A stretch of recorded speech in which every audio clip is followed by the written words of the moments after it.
নমস্কাৰ, বহুত দিনৰ মূৰত এই ভিডিঅ'টো দিব ওলাইছোঁ। মানে বহুত দিন আগতে বনোৱা হয় এই কেকটো, আৰু মোৰ লগজনী ঘৰত আছিলোঁ। সিহঁতৰ ঘৰৰ পৰা মই 4টাত আহিছিলোঁ, আৰু সেইদিনা অহাৰ কি হৈছে জানানে? মানে এনেকুৱা এটা মানে প্ৰব্লেম হৈছিলে সেইদিনাখনে, যিহেতু আমাৰ সিহঁতৰ পথাৰত মানে পায়স দিছিলে। তো সেইদিনাই আহিল এই কেকৰ অৰ্ডাৰটো, দুটা হাফ কেজি কেকৰ অৰ্ডাৰৰ কাৰণে মই আহিব লগা হৈছে। আৰু এনেও মই কেকৰ অৰ্ডাৰবিলাক আহিলে মই যেনেকৈ নহওক আহি কিনে মই বনাওঁ কেকটো। সেইদিনাও মই পুৱা উঠিছিলোঁ 4:30 বজাত। আহোঁতে মানে 4:50 নে 4:55 এনেকুৱা হৈছিলে। আহাৰ পিছত আহি আছোঁ ধুনীয়াকৈ স্কুটি লৈ, যিহেতু সিহঁতৰ এখন স্কুটি আছে। স্কুটিত মই আৰু মানে ভাগিনটো মানে ধুনু, সিও আহিছিলে। আহি থাকোঁতে মানে মাছ বাটতে আপোনালোকে যদি চিনি পাই চিপাঝাৰৰ মানুহে কালী মন্দিৰটো আছিলে, কালী মন্দিৰটোত মোৰ গাড়ীখনত তেল শেষ হ'ল। মানে মই ভাবিছিলোঁ বিজুলী বাৰী তেলটো ভৰাই ল'ম, কিন্তু তেলো চোৱা নহ'ল। ইফালে আটানি হৈছিলে, তেল থকা বুলিয়ে ভাবিছিলোঁ।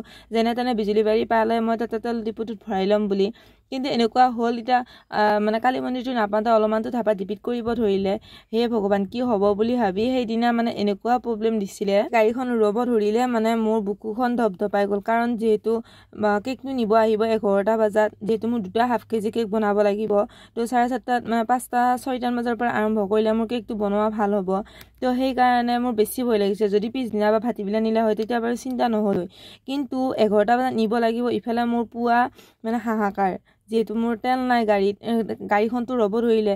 এতিয়া গাড়ীখন কি কৰোঁ, অকণমান সময় ভাবি চিন্তি থাকি মানে মোৰ লগটোলৈ ফোন কৰিলোঁ। ফোন কৰি উঠি সিহঁতৰ খুৰীমাকৰ ল'ৰাটোক মই সিহঁতৰ ওচৰতে, যিহেতু নিচিপা যায় গৰুখুটিৰ ফালে যোৱা ৰাস্তাটোত এটা নতুনকৈ তেল ডিপু হৈছে, তাৰ পৰা মই তেল আনিব দিলোঁ। সিহঁতে ক'লে 5টা বজাত তেল মানে নাপায় যিহেতু, তথাপিতো মই ক'লোঁ যাই পেলাই চাব দিলোঁ। চাই কিনে সিহঁতে তেনেকৈ তেল ডিপু খোলা পাই কিনে 1 লিটাৰ তেল লৈ আহিলে। লৈ অহাৰ পিছত তেনেকৈ মই সিহঁতে আহিয়ে মানে ল'ৰাটো লৈ আহিল, ধুনু লৈ আহি কিনে মানে পেপু নাই ইফালে যেনে তেনে কৰি তেলখিনি ভৰাই কিনে মই আহিলোঁ, আৰু সিও গ'ল।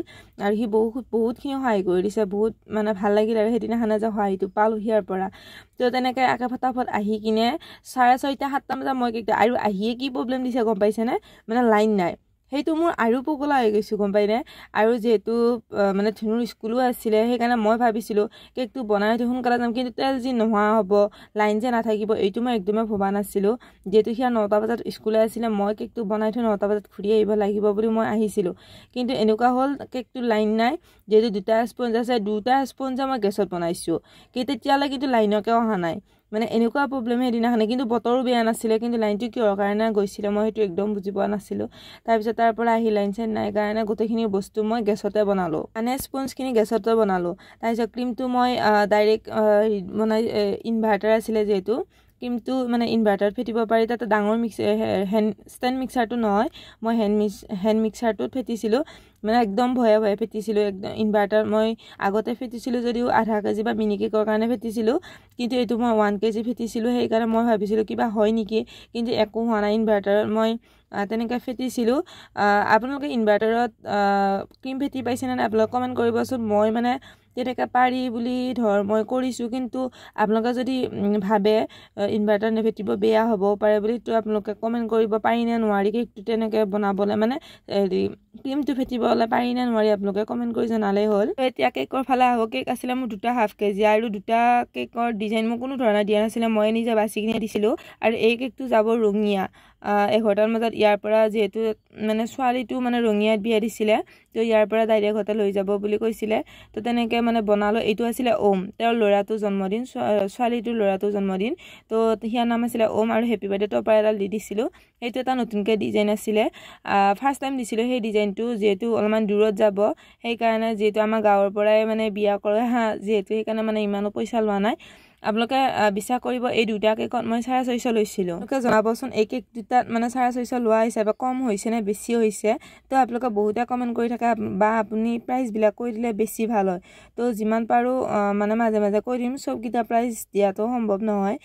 কিছুমানক কেতিয়াবা ক'লে মানে কমত দিব লাগে, কিন্তু কিছুমান মানে বেছিকৈও লোৱা যায়। তো সেই হিচাপতে দিওঁ, কেতিয়াবা পাৰিলে কৈ দিম আপোনালোকক। কিন্তু এই 2টাত মই কেকত 650 লৈছিলোঁ, যিহেতু 1 কেজি হয়, মানে 700 বুলি কৈছিলোঁ, যিহেতু 350কৈ বুলি কৈছিলোঁ হাফ কেজিটো। কিন্তু 50 টকা এটা কমাই দিলেতো একো কথা নাই।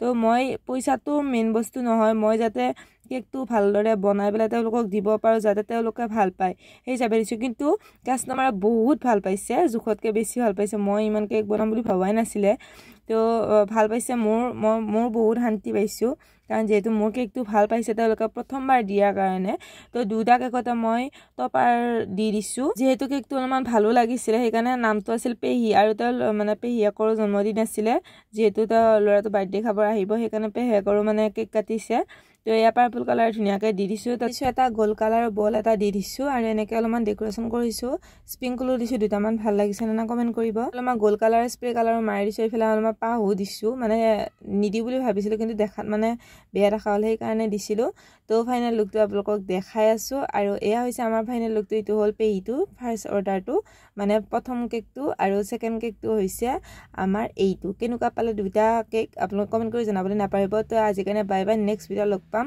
তো ৰাধে ৰাধে